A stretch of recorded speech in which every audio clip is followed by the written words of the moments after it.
अस्सलाम वालेकुम। तो आज से हम लोग इंजीनियरिंग सर्वे के अंदर अपना topic angles and direction start करेंगे।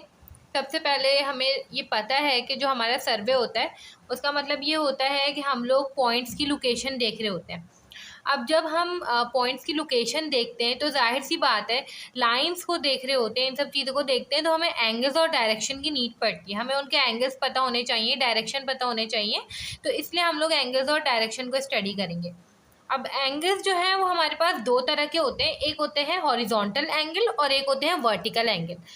तो जो हॉरिजॉन्टल एंगल होते हैं वो कौन से होते हैं? जो हम हॉरिजॉन्टल प्लेन में देख रहे होते हैं, मतलब कि अर्थ में, ठीक है, अर्थ में हम जितने भी बिल्डिंग्स, रोड्स, इन सब के लिए जो एंगल्स वगैरह देख रहे होते हैं वो सब हॉरिजॉन्टल होते हैं। और वर्टिकल कौन से वर्टिकल एंगल्स कौन से होते हैं? जो हम वर्टिकल प्लेन में देखते हैं। अब फॉर एग्जांपल हमें किसी भी जो है बिल्डिंग की हाइट वगैरह देखनी है, उसका स्लोप देखना है, कोई वॉल है उसको हमें किसी स्लोप पर बनाना है, तो उन सब चीज़ों के लिए हम लोग वर्टिकल एंगल देखेंगे। ठीक है। अब हमारे पास इसी तरह से डायरेक्शंस भी दो तरह की होती है, एक होता है एजिमथ और एक होते हैं बेरिंग। मगर हम डायरेक्शंस को डिटेल में स्टडी करेंगे जब हम एंगल्स का टॉपिक पढ़ चुके होंगे। ठीक है। तो सबसे पहले हम एंगल्स को समझेंगे। एंगल है हमारे पास, ठीक है। अब एंगल का बेसिक आइडिया क्या है कि जो एंगल होता है उसके लिए हमारे पास कोई एक रेफरेंस लाइन होनी ज़रूरी है। ठीक है, ऐसा नहीं है हम नॉर्मल जो ज्योमेट्री में बनाते हैं ना एंगल, वो इस तरह से उसकी रेफरेंस लाइन होती है जीरो, या यहाँ से शुरू करते हैं जिधर से भी। ठीक है, मगर हम इंजीनियरिंग सर्वे के अंदर जब एंगल को पढ़ेंगे तो हर एंगल जो हम देखेंगे हमें सबसे पहले तो उसकी रेफरेंस लाइन पता होनी चाहिए कि हम उसको देख कहाँ से रहे हैं। हम उसको नॉर्थ से देख रहे हैं, साउथ से देख रहे हैं, ईस्ट से देख रहे हैं, वेस्ट से देख रहे हैं, कहाँ से देख रहे हैं। ठीक है, तो सबसे पहले हमें हमें उसकी रेफरेंस लाइन पता चल गई। जो रेफरेंस लाइन होती है उसे हम मेरिडियन भी कहते हैं। ठीक है, जैसे हमें रेफरेंस लाइन पता चल गई तो हमारे पास एंगल, फॉर एग्जांपल एक यहाँ से यहाँ तक का जो डायरेक्शन, हमने एक और लाइन बना दी।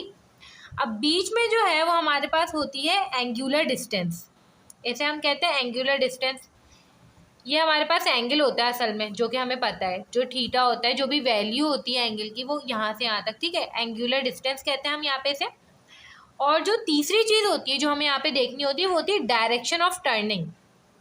डायरेक्शन ऑफ टर्निंग का मतलब ये है कि जो एंगल है वो हम किस तरफ बना रहे हैं। हमने अभी ये इस तरफ बनाया है, मैं इसको ऐसे भी बना सकती थी, तो इसका जो डायरेक्शन ऑफ टर्निंग है वो इस तरह होता। ठीक है, तो डायरेक्शन ऑफ टर्निंग दो तरह के हो सकते हैं सिर्फ, या तो वो क्लॉकवाइज हो सकते हैं या तो वो एंटी क्लॉकवाइज हो सकता है या काउंटर क्लॉकवाइज हो सकता है। क्लॉकवाइज इस तरह से होगा, काउंटर क्लॉकवाइज इस तरह से होगा। सही है, तो ये चीज़ें हमें जहन में रखनी है अपने। अब जो हॉरिजॉन्टल एंगल्स हैं हमारे पास, ठीक है, अच्छा, ये जो डायरेक्शंस हम पढ़ेंगे ना, अभी हम क्योंकि सारी अर्थ की बात करें, बिल्डिंग, रोड, अभी हमने स्टीपनेस, स्लोप, ये सब चीज़ें नहीं देख रहे हम।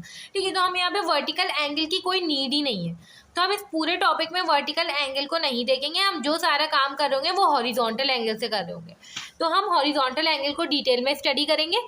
जो हॉरिजॉन्टल एंगल होते हैं हमारे पास वो तीन तरह के होते हैं, मतलब तीन कैटेगरीज है उनकी। एक होता है हमारे पास इंटीरियर या एक्सटीरियर एंगल। ठीक है, ये एक ही टाइप है। इंटीरियर समझ आ गया तो एक्सटीरियर भी आ जाएगा। दूसरे होते हैं हमारे पास एंगल टू द राइट या लेफ्ट। ठीक है, ये भी दोनों एक ही तरह के। इसी तरह से जो तीसरे होते हैं हमारे पास वो होते हैं डिफ्लेक्शन एंगल। तो ये तीन एंगल है। अब हम इसको डिटेल में देखेंगे कि किस जो एंगल है उसका क्या मतलब है। ठीक है, अब जैसे फॉर एग्जांपल हमारे पास सबसे पहली टाइप है इंटीरियर और एक्सटीरियर एंगल्स। ठीक है, हॉरिजॉन्टल एंगल की। ये हमारे पास एक क्लोज्ड पॉलीगॉन है। पॉलीगॉन हमारे पास हेक्सागॉन भी हो सकता है, पेंटागॉन भी हो सकता है। पांच साइड्स है तो वो पेंटागॉन है। ठीक है, अगर 6 साइड्स है तो वो हेक्सागॉन है। अगर हमारे पास क्लोज्ड पॉलीगॉन है, ठीक है, और उसके हर स्टेशन पे, जैसे यहाँ से हमने अपना सर्वे स्टार्ट किया है तो ये ए हो गया, दूसरा स्टेशन बी, सी, डी, ई। ठीक है, हर स्टेशन पे जो अंदर की तरफ जो एंगल बन रहा होता है ना वो हमारे पास कहलाता है इंटीरियर एंगल। ठीक है, तो इंटीरियर एंगल बहुत ईजी है, वो हमारे पास इंटीरियर एंगल अंदर वाले एंगल को कहते हैं हम। और अगर हमें चेक करना हो कि हमने जो पूरा सर्वे किया उसमें जो हमारे इंटीरियर एंगल्स हैं वो ठीक है या नहीं है, तो जब हम उसको पूरे को सम करेंगे, सारे इंटीरियर एंगल्स को सम करें तो वो बराबर होना चाहिए n-2 इंटू 180 क्या है, n यहाँ पे क्या है, नंबर ऑफ एंगल्स हैं, जितने नंबर ऑफ एंगल्स हम लोग मेजर करेंगे यहाँ पे उसमें से -2 करके मल्टीप्लाई बाय 180 करेंगे, तो वो सम होना चाहिए सारे इंटीरियर एंगल्स का, ठीक है। तो ये हमारे पास सिंपल है। अगर हमें इंटीरियर एंगल पता चल गया तो एक्सटीरियर एंगल क्या है, सिंपल, जो पूरा 360 होता है हमारे पास सर्कल, सही है। तो ये जो बाहर वाला पूरा है ये हमारे पास एक्सटीरियर एंगल है, ये बाहर वाला पूरा एक्सटीरियर एंगल है, ये बाहर वाला पूरा एक्सटीरियर एंगल है, ठीक है। तो 360 में से जब हम इंटीरियर एंगल को माइनस करते हैं तो हमारे पास एक्सटीरियर एंगल आ जाता है। और अगर हमें चेक करना हो कि जो हमने एक्सटीरियर एंगल निकाला है वो ठीक है या नहीं है, तो किसी भी स्टेशन पर हम जब इंटीरियर और एक्सटीरियर एंगल को मिलाएंगे तो उसका सम 360 के बराबर होगा, सही है। तो ये सिंपल है इंटीरियर और एक्सटीरियर एंगल के लिए, बस हमें ये चीज़ें याद रखनी है। अब हमारे पास जो दूसरी टाइप है वो है एंगल टू द राइट या लेफ्ट, टू द राइट और लेफ्ट। सिंपल है, अगर हमारे पास देखिए, हमने ये चीज़ शुरू में ही देखी थी कि हमारे पास दो तरह की डायरेक्शंस हो सकती हैं, एक होता है क्लॉकवाइज और एक होता है काउंटर क्लॉकवाइज, ठीक है। अगर एंगल राइट की तरफ बन रहा है, राइट की तरफ से क्या मुराद है, सीधे हाथ की तरफ बन रहा है, इस तरह से जा रहा है, तो हमें पता है कि वो क्लॉकवाइज है। मतलब कि जब भी हम क्लॉकवाइज एंगल बनाएंगे तो उसे हम क्या कहेंगे, एंगल टू द राइट। और अगर वो लेफ्ट की तरफ है, मतलब कि अगर वो काउंटर क्लॉकवाइज है, तो उसे हम क्या कहेंगे, angle to the right. Simple, बस यही चीज़ है, इसके अंदर और कुछ ज़्यादा नहीं है। अब तीसरी टाइप है हमारे पास डिफ्लेक्शन एंगल्स, वो देख लेते हैं। अब जो तीसरी टाइप है हमारे पास वो डिफ्लेक्शन एंगल है। डिफ्लेक्शन एंगल का क्या मतलब है कि अभी हमने जैसे पॉलीगॉन बनाया था वैसे एक पॉलीगॉन बना लेते हैं, ठीक है। फॉर एग्जाम्पल हमारे पास ये एक पॉलीगॉन है, यहाँ से हमने अपना सर्वे शुरू किया था, इसे हम कहते थे ए पॉइंट, ये हमारे पास बी पॉइंट है, बी स्टेशन है, सी, डी और ई, ठीक है। ये हमारे पास 5 स्टेशन है। इस लाइन का मतलब क्या है, extension of back line to the forward station. अब यहाँ पे अगर मुझे डिफ्लेक्शन एंगल देखना हो, हमें पता है ये वाला एंगल तो हमारे पास क्या है, इंटीरियर एंगल है, ये अंदर के एंगल्स क्या है, इंटीरियर एंगल है, और बाहर का पूरा एंगल जो है वो एक्सटीरियर एंगल है।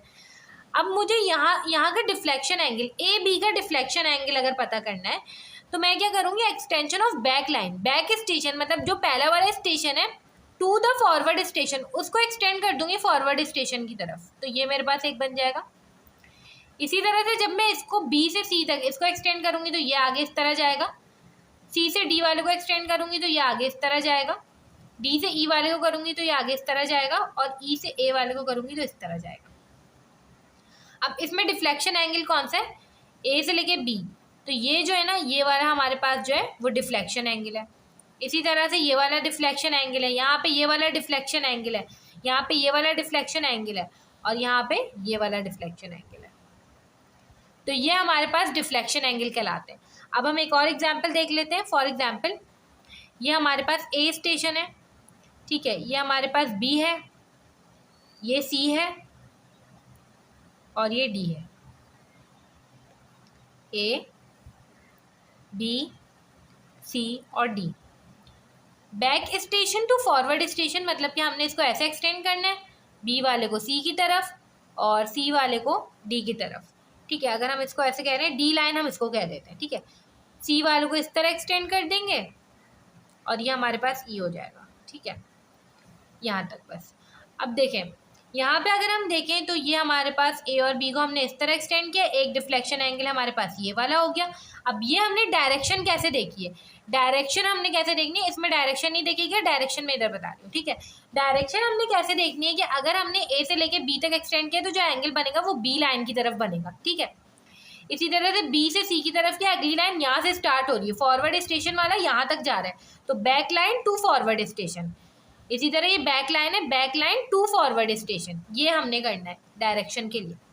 अब ये इस तरह से बना है तो डिफ्लेक्शन एंगल को हम लिखते हैं इस तरह से कि ये हमारे पास क्लॉकवाइज एंगल है, ठीक है, और क्लॉकवाइज एंगल हमें पता है एंगल टू द राइट होता है, तो उसके साथ हमने आर लिखना है, और ये हमारे पास पॉजिटिव होगा राइट एंगल, ठीक है। इसी तरह से ये हमारे पास लेफ्ट है और इसके साथ हम माइनस लिखेंगे। इसी तरह से ये हमारे पास राइट है, इसको हम पॉजिटिव लिखेंगे। ये हम इस तरह से शो कर रहे होते हैं। तो ये हमारे पास पूरा डिफ्लेक्शन एंगल का कॉन्सेप्ट होता है। ये चीज़ें हम आगे न्यूमेरिकल्स में यूज़ कर रहे होंगे। तो नेक्स्ट वीडियो के अंदर हम लोग डायरेक्शन ऑफ लाइन और जो डायरेक्शंस हैं जिसमें एज़िमुथ और बेयरिंग वगैरह है उसको देखेंगे।